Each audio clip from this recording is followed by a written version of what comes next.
Halo teman-teman, selamat datang kembali di channel YouTube Richard Darmawan. Pada kesempatan hari ini di hari Minggu tanggal 21 Agustus, kita akan membahas saham-saham yang ada di Indonesia secara khusus menggunakan pendekatan analisa teknikal.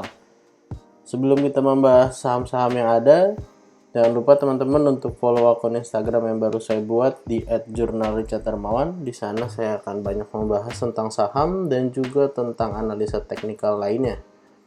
Untuk saham pertama yang akan kita bahas hari ini adalah saham ACES.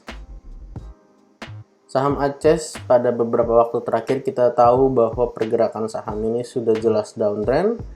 Tetapi ada yang menarik dalam pergerakannya kurang lebih 1 bulan terakhir di bulan Juli sampai dengan bulan Agustus. Kalau kita lihat di hari perdagangan terakhir saham ACES ditutup menguat 3,47%.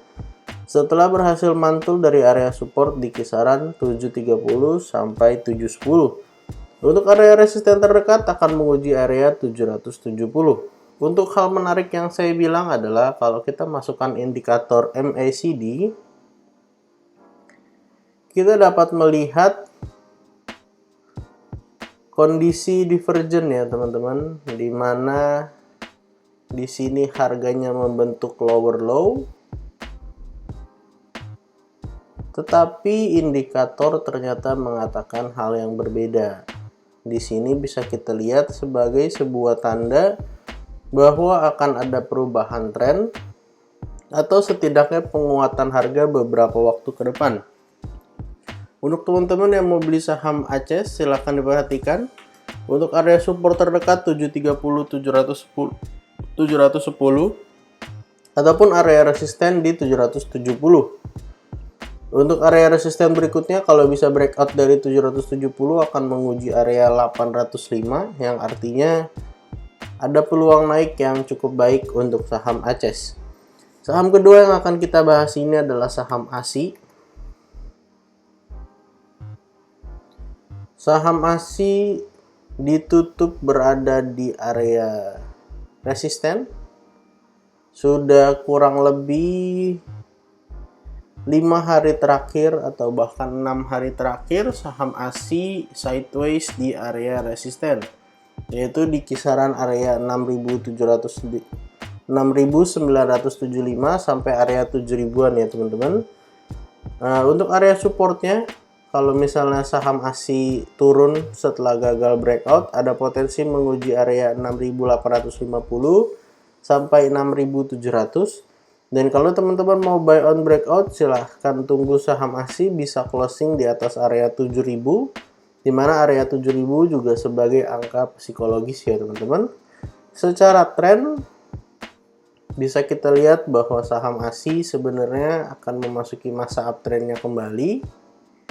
Jika kita hubungkan antara titik yang ada di sini dan juga titik yang ada di sini, maka bisa kita lihat bahwa saham ASI sudah breakout dari area trend lainnya dan bahkan sudah melakukan retest ya teman-teman dengan closing di atas daripada area trend lainnya.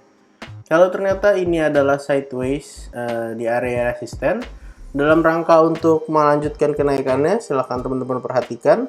Selama area sidewaysnya ini nggak jebol atau bisa gunakan area 6875, ada potensi saham ASI dapat aja melanjutkan kenaikan dengan breakout 7.000 dan melanjutkan ke area resisten berikutnya.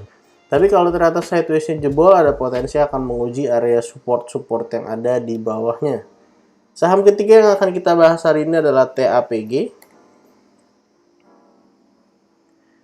TAPG pada hari perdagangan terakhir ditutup menguat 3,65%.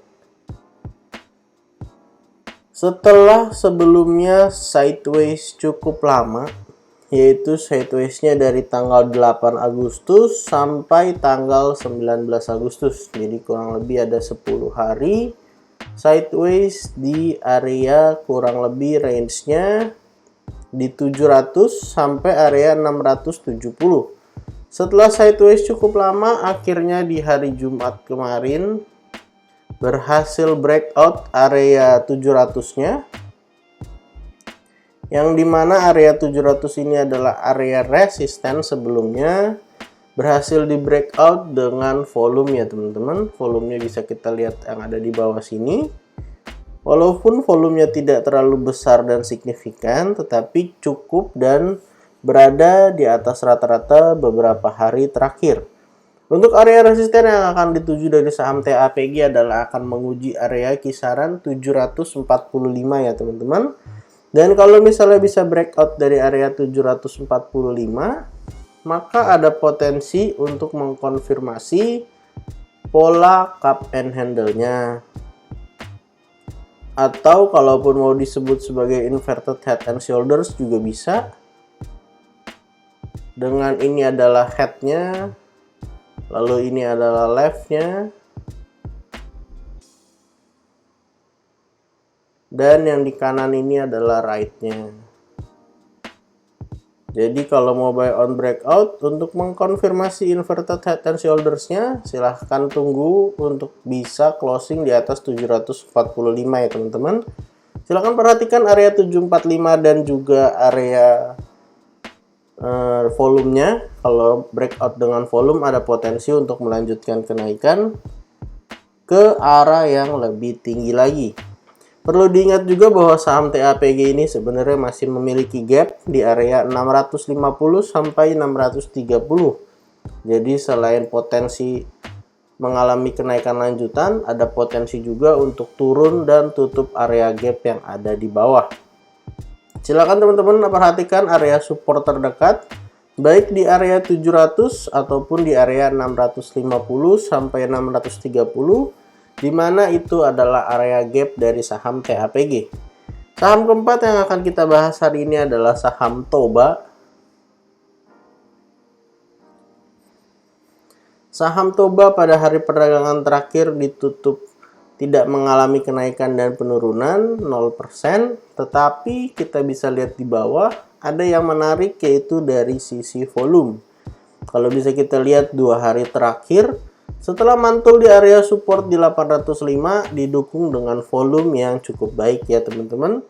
Saham Toba memang beberapa waktu ini masih mengalami downtrend, tetapi ada potensi untuk mengalami kenaikan lanjutan jika saham Toba berhasil breakout area resisten di 915. Untuk saat ini saham Toba sedang berusaha untuk membentuk sebuah pola yaitu flag ya teman-teman. Kita akan coba gambarkan flagnya dari garis yang ada di sini dan juga garis yang ada di sini, lalu kurang lebih sampai area yang ada di sini. Jadi untuk area support saham Toba itu ada di area 800 atau sampai 805. Jadi selama bertahan di atas area support 800, ada potensi saham Toba bisa melanjutkan kenaikannya. Dan juga untuk area resisten terdekat akan menguji area 915. Dan kalau bisa breakout dari area 915, maka saham Toba bisa saja melanjutkan kenaikannya. Kurang lebih kita akan copy paste di sini. Kurang lebih saham Toba bisa naik sampai kisaran area bisa sampai area 1035 ya teman-teman. Ataupun akan menguji area resisten selanjutnya. Kurang lebih ada di area sini, dan bisa kita lihat bahwa ini adalah area resisten yang selanjutnya akan diuji oleh saham Toba. Jadi untuk teman-teman silahkan perhatikan area supportnya. Kita akan gunakan area angka psikologis di 800 ataupun di 805. Untuk resistennya silahkan tunggu. Kalau misalnya mau buy on breakout, bisa closing di atas 905. Dan juga akan menguji area resisten-resisten berikutnya, karena yang terdekat akan menguji area 1000 sebagai angka psikologis ataupun menyelesaikan target ke 1035. Saham kelima yang akan kita bahas hari ini adalah DGIK. DGIK pada perdagangan terakhir ditutup mengalami penurunan 3,03%. Kalau kita lihat sebenarnya secara tren DGIK ini jelas downtrend, tapi ada sebuah pola yang menarik yang bisa kita pantau ya teman-teman. Polanya apa? Polanya adalah pola double bottom. Double bottom di sini terlihat dengan sangat jelas dengan area neckline di kisaran 132. Ini adalah bottom yang pertama dengan area low di kisaran 98. Dan yang ini adalah bottom yang kedua. Kemarin bertepatan dengan area resisten dan juga neckline, akhirnya saham DGIK koreksi dulu. Untuk area support terdekat bisa gunakan area 121 sampai area kisaran 118 ya teman-teman untuk area support satunya. Untuk area support 2-nya kita akan gambarkan di bawah 121 sampai 118. Kalau ternyata ini support yang ada pertama ini gagal menahan, kita akan coba lihat akan menguji area yang ada di bawah di kisaran area 100 atau area bottom daripada double bottomnya ya teman-teman. Dan kalau misalnya bisa breakout area 132, maka ada potensi untuk menguji area 165. 165 ini adalah area target, di mana kita ngukurnya dari area low yang ada di bawah sampai daripada area resistennya, kemudian kita letakkan seperti ini. Jadi ada potensi kalau bisa breakout 132, saham DGIK dapat melanjutkan kenaikan ke area 165. Jadi silakan teman-teman perhatikan area supportnya di 1211118, ataupun kalau ternyata jebol silahkan tunggu di kisaran area 100. Saham keenam yang akan kita bahas hari ini adalah WSKT. WSKT pada perdagangan hari terakhir ditutup melemah 1,74%, sudah masuk daripada area support di kisaran 575 sampai area 560. Seperti yang kita ketahui bahwa sebenarnya saham WSKT ini membentuk sebuah pola yang sangat bagus, yaitu double bottom ya teman-teman. Dan kemarin sudah berhasil breakout with volume. Jadi kalau koreksi lalu ngetes area dari neckline, maka ini menjadi kesempatan yang baik untuk kita bisa buy on weakness. Untuk area support silahkan perhatikan 560. Kalau ternyata 560-nya jebol, maka double bottomnya akan batal. Dan kita akan tunggu di support-support yang ada di bawahnya. Kalau kemudian area 560 dapat menahan penurunan dari saham WSKT, lalu saham WSKT melanjutkan kenaikannya, maka WSKT ada potensi mengalami kenaikan sampai kurang lebih area 650. Jadi ada kesempatan naik yang cukup tinggi. 650 sebagai area target daripada double bottomnya. Sebelum menguji area 650, tentu SKT harus bisa breakout dari area resisten terdekat di kisaran 610. Jadi kita akan pantau apakah area 560 dapat menahan penurunan WSKT atau tidak. Kalau kita lihat dari volume ada yang menarik, yaitu pada saat breakout volumenya besar-besar. 2 hari ini bisa kita lihat volumenya besar, tetapi ketika mengalami koreksi volumenya kecil-kecil.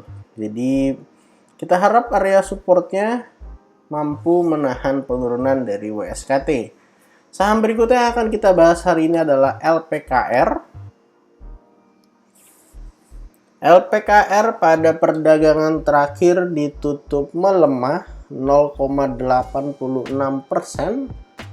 Bisa kita lihat bahwa pelemahan ini sangat-sangat kecil secara volume. Bisa kita lihat dari volume yang ada di sini bahwa volumenya merah dan kecil sekali. Untuk area support terdekat dari saham LPKR ada di area 112 sampai 109. Kalau kita lihat, maka penurunan low volume ini bisa jadi kesempatan yang baik untuk kita buy on weakness saham LPKR. Kalau kita lihat juga saham LPKR ini jika berhasil turun ke kisaran area 112 atau 109, maka ada potensi membuat pola lanjutan yaitu inverted head and shoulders, dimana kenaikannya bisa jauh lebih tinggi ya teman-teman. Ini adalah headnya, dan kalau besok-besok koreksi sampai area 109, ini bisa menjadi area dari right shouldernya. Untuk area neckline kita gunakan area 118, dimana sudah 3 hari mencoba untuk di breakout tapi ternyata gagal breakout sehingga akhirnya mengalami koreksi, walaupun koreksinya masih tipis ya teman-teman. Jadi silakan teman-teman perhatikan area support di 112, 109.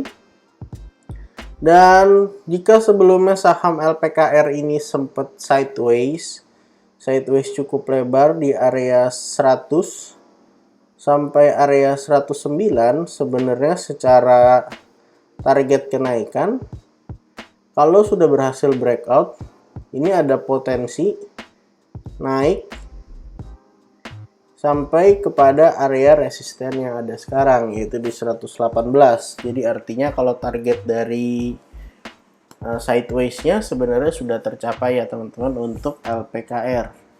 Kalau ternyata LPKR bisa breakout 118, ini menjadi suatu petanda yang bagus, artinya LPKR dapat melanjutkan kenaikannya jauh lebih tinggi.